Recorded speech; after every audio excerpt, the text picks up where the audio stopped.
Many people I know are losing significant amounts of money and they don't even know it. A lot of people I speak to are often incredibly nervous about losing money by investing in the stock market. But maybe investing is not what they should really be worried about. Every single one of us has a personal inflation rate. What do I mean by that? Well, the Consumer Price Index is the primary measure of inflation that the government uses. They create a basket of goods that is supposed to represent what you and I regularly spend our money on. The basket consists of around 720 items from about 140 locations across the UK. They then take the average price of all of those goods and look at how that price changes from one year to the next to provide an inflation figure. So in 2019, for example, CPI was 1.3%, which meant that in 2020, your money would buy 1.3% less of the goods in the basket. So the purchasing power of your money literally falls year by year. However, the CPI basket is rarely representative of what you as an individual spend your money on. Unless, of course, you find yourself regularly puffing on cigars, reaching for your windsurfing board, carrying a bag of coal, or putting together your adult jigsaw puzzle. And yes, all of those were in the 2020 basket of goods. To understand how inflation impacts you, you need to work out what you personally spend your money on, your personal inflation rate. And there are a number of helpful calculators online to help you do this. So I took 6 months of credit card and bank statements and worked out my own personal inflation rate from ONS figures and online data.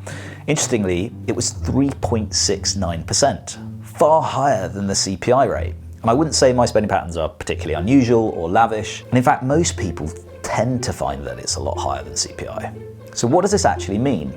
Well, bearing in mind my personal inflation rate, if I had £500,000 and left it in a bank account for just 3 years at the average base rate, I would suffer a purchasing power loss of £49,392. That's almost £1,400 a month.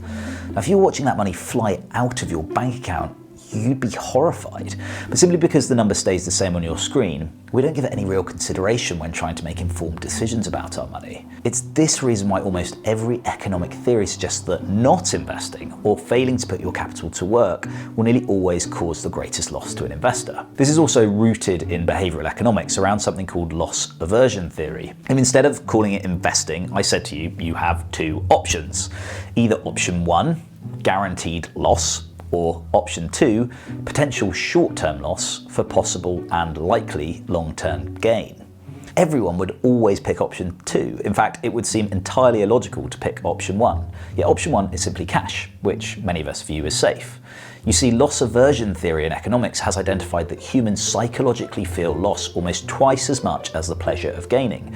So simply because of the fear of potential short-term loss, we're content to go for option one because it just feels safer. Next time you're thinking about sitting in cash because you're worried, or failing to put capital to work, make sure you understand the decisions you're making, as you could be losing huge amounts of money without even knowing it. Because remember, your money really does matter.